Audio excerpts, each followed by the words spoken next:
So there are a lot of smartphones out there, I don't need to tell you that. Now also there are a lot of brands. So in Nepal right now there's a new brand called IMARS, and it originates from China and mostly produces smartphone, but it also makes laptops and TVs. But as of now, there are only smartphones available in Nepal. So today with me I have the IMARS VIVI 8. We'll do a quick unboxing of this thing and also take a quick look at the smartphone. So let's get started.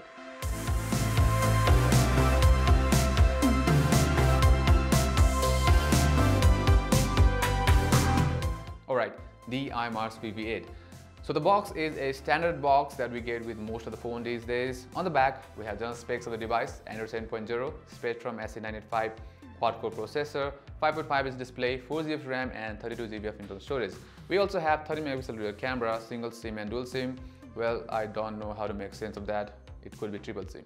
We do have a fingerprint sensor, a 32 mAh battery, so it's an entry-level smartphone and you're getting all of this package for 15,499 rupees. Alright, let's open up the box now. So first off, it's the phone itself. This phone does look quite similar to the Coolpad Cool 1, I think. Yeah, because I've used the Coolpad Cool 1 and it looks pretty similar. The back looks pretty cool though, the gold color, and it has this brushed finish on the back. Well, it looks pretty cool from the back. So let's keep it aside for now and let's see what else do we get in the box. So we get a tempered glass with the box, and then we get a warranty card, and it looks like an ATM card. I guess they're really trying to put emphasis on this warranty thingy. Then we have this user manual, which most of us are not going to read anyways. Then we have a USB cable, a headphone, a charger. It's a 5-volt charger, so do not expect the charging to be quick. Then the SIM ejector was hidden way down here. It took me quite a while to find it. So now the build quality of this phone feels pretty good. It feels robust. The sides are probably aluminium. The buttons feel good as well. And this brushed finish definitely looks good. At a first glance, the back may look like the metal to you, but I guess it's a plastic. So we get a fingerprint sensor on the back. The fingerprint setup was slightly hectic, I would say. It kept on telling me partial fingerprint detected, and the fingerprint was also not consistent with my first use. Well, we'll just have to take a deep look in our full review. Now on the inside, it is running on stock Android version 7.0 and the security patch level of 2018. Well, the UI is fluid. As you can see, the animations are quick and everything looks smooth so far. We'll have to see if it can maintain this smoothness after we load it with tons of apps and games. So this is the home screen, and we do have a app drawer, so that's good. And that's because it is using stock Android.